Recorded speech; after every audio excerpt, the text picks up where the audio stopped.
So friend, आज हम लोग सॉल्व करेंगे class 10th math chapter number 2 polynomial chapter से एक्सरसाइज 2.2 का क्वेश्चन नंबर फर्स्ट का फर्स्ट पार्ट देखेंगे। ठीक है, तो ध्यान दीजिएगा। क्वेश्चन नंबर फर्स्ट में आपको दिया गया है, find the zeros of the following quadratic polynomial and verify the relationship between the zeros and the coefficient. ठीक है, क्वेश्चन का क्या मतलब है, आपको एक क्वाड्रेटिक पॉलिनोमियल दिया गया। ठीक है, एक क्वाड्रेटिक पॉलिनोमियल दिया गया है, इसका जीरोस भी फाइंड करना है और साथ में ही आपको ये भी वेरीफाई करना है कि जीरोस और कोएफिशिएंट के बीच में क्या रिलेशन होता है। ठीक है, आपको ये वेरीफाई करना है। ठीक, तो सबसे पहला काम क्या होगा, हम लोग क्या करेंगे, इस क्वाड्रेटिक पॉलिनोमियल का क्या फाइंड करेंगे, जीरोस फाइंड करेंगे। उसके बाद हम लोग रिलेशन को भी वेरीफाई करेंगे। ठीक है, तो ध्यान दीजिएगा, ये वीडियो थोड़ी सी लेंथी हो सकती है। ठीक है, मैं थोड़ा से अच्छे से आप लोग को समझाऊंगा। यहाँ पे देखिए, इधर मेरा क्या होगा, पूरा रफली वर्क होगा। ठीक है, इधर मैं आपको क्या करूंगा, समझाऊंगा। मेन जो कैलकुलेशन होगी वो आपकी इधर होगी। ठीक है, तो ध्यान दीजिएगा। देखिए, मुझे इस क्वाड्रेटिक पॉलिनोमियल का क्या फाइंड करना है, जीरोस।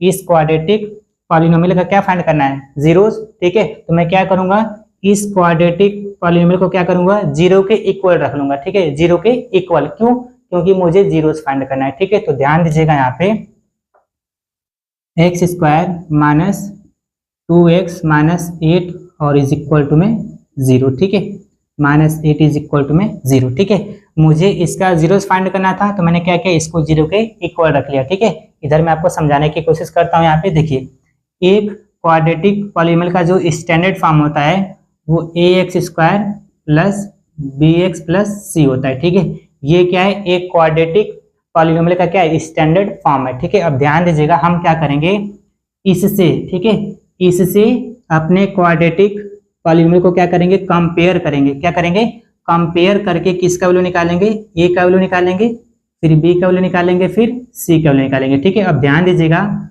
ये जो ए है वो एक्स स्क्वायर का क्या है, कोएफिशिएंट है। ये जो ए है वो एक्स स्क्वायर का क्या है, कोएफिशिएंट है। तो यहाँ पर जो एक्स स्क्वायर का कोएफिशिएंट है वो कुछ भी नहीं, तो क्या होगा, 1 होगा। ठीक, यानी कि ए का वैल्यू क्या होगा, 1 होगा। ठीक, उसके बाद यहाँ पर x का कोएफिशिएंट क्या है, b। x का कोएफिशिएंट क्या है, b। तो यहाँ पर x का कोएफिशिएंट कितना है, माइनस में 2 है। ठीक है, साइन के साथ लिया जाता है। ठीक है, तो b का वैल्यू कितना हो जाएगा, यहाँ पर माइनस में 2 हो जाएगा, माइनस में 2 हो जाएगा। ठीक, और ये जो c होता है वो कांस्टेंट टर्म होता है, जिसके साथ कोई वेरिएबल नहीं लगा होता है। तो यहाँ पर कितना दिख रहा है, -8 दिख रहा है। ठीक है, तो c का वैल्यू क्या हो जाएगा, -8 हो जाएगा। ठीक, यहाँ तक किसी को कोई दिक्कत नहीं होगी। अब क्या करेंगे, हम लोग क्या करेंगे, a इंटू सी करेंगे, a इंटू सी। ए का वैल्यू है 1 इंटू सी का वैल्यू है -8। ठीक है, आप दोनों को मल्टीप्लाई करिए तो कितना आएगा, -8 आएगा, -8 आएगा। ठीक, इतना करने के बाद ऐसा कोई दो नंबर बताइए जिसका मल्टीप्लाई करने पर -8 आ जाए, प्लस या माइनस करने पर -2 आना चाहिए। ठीक है, ऐसा कोई दो नंबर जिसका मल्टीप्लाई करने पर -8 आ जाए, प्लस या माइनस करने पर -2 आना चाहिए। ठीक है, वो आपका जो नंबर होगा, ठीक है, वो +2 होगा और माइनस में क्या होगा, 4 होगा। ठीक, +2 और -4 इन दोनों का मल्टीप्लाई करेंगे तो -8 आएगा, और जब 2 में से 4 को माइनस करेंगे तो -2 आएगा। ठीक है, अब देखिए यहाँ पे 2 के साथ x लगा है, तो हम क्या करेंगे, इन दोनों नंबर के साथ क्या करेंगे, x लगा देंगे। क्या करेंगे, x लगा देंगे। ठीक है, अब ध्यान दीजिएगा, इसी 2x की जगह, ठीक है, इसी -2x की जगह हम लोग इस नंबर को पुट करेंगे। ठीक है, तो ध्यान दीजिएगा, एक्स स्क्वायर, ठीक है, एक्स स्क्वायर। अब इसके जगह पे क्या करेंगे, ये दो नंबर रखेंगे। ठीक है, ये हो जाएगा प्लस में 2x, फिर माइनस में 4x, और उसके बाद ये क्या है, -8 और इज इक्वल टू में 0। ठीक है, इतना करने के बाद क्या करेंगे, हम लोग पेयर बनाएंगे। ठीक है, दो नंबर का एक पेयर बनता है। ठीक, तो आपका एक पेयर ये बनेगा और एक पेयर ये बनेगा। ठीक, इतना करने के बाद इसमें से देखिए कॉमन क्या आ रहा है, देखिए यहाँ पर भी x है और यहाँ पर भी x है, तो क्या करेंगे हम लोग, x को जब कॉमन निकालेंगे तो यहाँ पर एक x बचेगा, क्योंकि x के पावर 2 था। ठीक, और प्लस है तो प्लस, यहाँ से x कॉमन हो गया तो क्या बचा, वहां पे 2 बच जाएगा। ठीक है, अब देखिए यहाँ पर तो x है लेकिन यहाँ पर x नहीं है, तो x कॉमन नहीं आएगा। ठीक है, देखिए 4 के टेबल में 4 भी आता है और 8 भी आता है। ठीक है, यानी कि इसमें से क्या होगा, 4 कॉमन आएगा। ठीक है, ये माइनस है तो माइनस, और यहाँ से हम लोग क्या करेंगे, 4 को कॉमन निकालेंगे, ये बचेगा आपका x, और ये माइनस मिलके प्लस, और 4 के टेबल में 8 कितनी बार में आता है, 2 बार में आता है, ठीक, और इज इक्वल टू में 0, ठीक है। इतना करने के बाद ये हम लोग लिखेंगे x ये, और बीच का लिख देंगे माइनस में 4, ठीक है, और ये दोनों सेम है तो इसको बस एक बार लिखेंगे x प्लस 2, ठीक है, और इज इक्वल टू में क्या, 0, ठीक। अब क्या करेंगे, एक बार इसको 0 के साथ इक्वेट कराएंगे और एक बार इसको 0 के साथ इक्वेट कराएंगे, ठीक है। तो ध्यान से देखिएगा, x minus 4 is equal to में 0, ठीक है, ये तो मैंने इसको करा दिया, अब इसको कराते हैं यहाँ पे, तो x plus 2 is equal to में 0, ठीक है। यहाँ से जो x की वैल्यू निकल के आएगी वो कितनी आएगी, 4 आएगी, ठीक है, क्योंकि -4 था, इक्वल किधर आएगा तो +4 बन जाएगा, ठीक। तो x की जो पहली वैल्यू निकल के आती है उसका नाम हम लोग दे देते हैं अल्फा, ठीक है, क्या देते हैं, अल्फा, ठीक है, इसका नाम हो गया अल्फा, ठीक। और यहाँ से जब x का वैल्यू फाइंड करेंगे तो प्लस का 2 इक्वल के इस साइड आएगा तो -2 बन जाएगा, तो x इज इक्वल टू क्या हो जाएगा, -2 हो जाएगा, ठीक। तो x की जो सेकेंड वैल्यू निकल के आती है इसका नाम दे देते हैं क्या, बीटा देते हैं, ठीक है, क्या देते हैं, बीटा, ठीक है। ये तो हम लोग फाइनली क्या किया, जीरोस फाइंड कर लिया, ठीक है। अब क्या करेंगे, रिलेशन को वेरीफाई करेंगे, ठीक है। तो ध्यान दीजिएगा, एक क्वाड्रेटिक पॉलिनोमियल में 2 रिलेशन वेरीफाई करते हैं, ठीक है, दोनों को मैं आपको करके दिखाता हूँ, ठीक है। तो ध्यान दीजिएगा, यहाँ पर मैं इसको इरेज करता हूँ, ठीक।